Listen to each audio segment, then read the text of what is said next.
उन सभी का बहुत बहुत आभारी हूं, धन्यवाद करना चाहता हूं।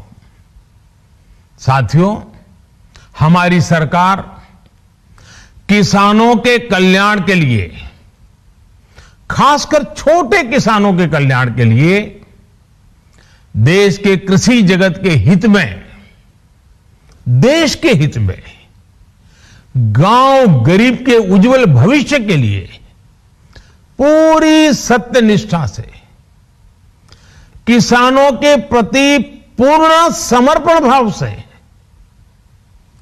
नेक नियत से ये कानून लेकर आई थी।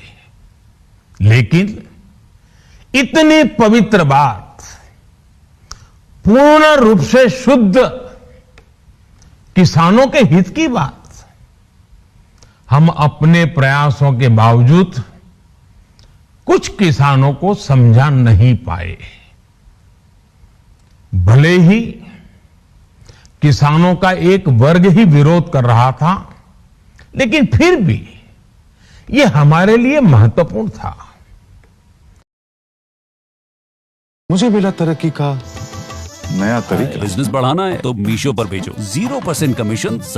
कृषि अर्थशास्त्रियों ने, वैज्ञानिकों ने, प्रगतिशील किसानों ने भी उन्हें कृषि कानूनों के महत्व को समझाने का भरपूर प्रयास भी किया। हम पूरी विनम्रता से, खुले मन से उन्हें समझाते रहे।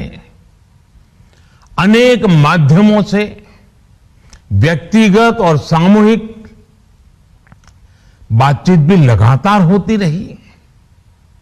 हमने किसानों की बातों को, उनके तर्क को समझने में भी कोई कोर कसर बाकी नहीं छोड़ी। कानून के जिन प्रावधानों पर उन्हें ऐतराज था, सरकार उन्हें बदलने के लिए भी तैयार हो गई। 2 साल तक हमने इन कानूनों को सस्पेंड करने का भी प्रस्ताव दिया। इसी दौरान ये विषय माननीय सर्वोच्च न्यायालय के पास भी चला गया। ये सारी बातें देश के सामने है, इसलिए मैं इनके अधिक विस्तार में नहीं जाऊंगा।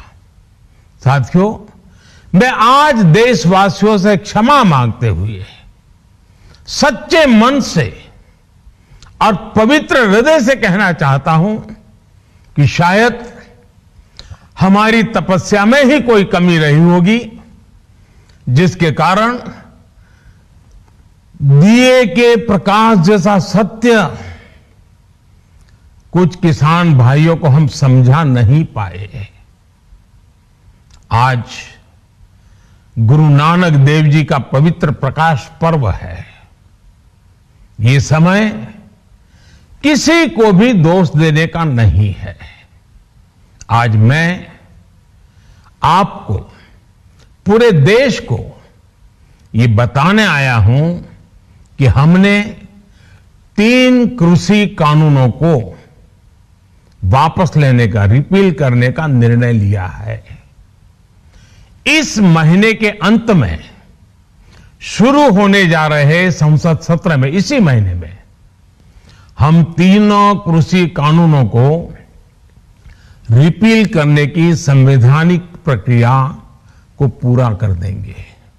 साथियों, मैं आज अपने सभी आंदोलनरत किसान साथियों से आग्रह कर रहा हूं, आज गुरु पर्व का पवित्र दिन है। अब आप अपने अपने घर लौटे, अपने खेत में लौटे, अपने परिवार के बीच लौटे। आइए एक नई शुरुआत करते हैं, नए सिरे से आगे बढ़ते हैं। साथियों, आज ही सरकार ने कृषि क्षेत्र से जुड़ा एक और अहम फैसला लिया है। 0 बजट खेती यानी प्राकृतिक खेती को बढ़ावा देने के लिए, देश की बदलती आवश्यकताओं को ध्यान में रखकर क्रॉप पैटर्न को वैज्ञानिक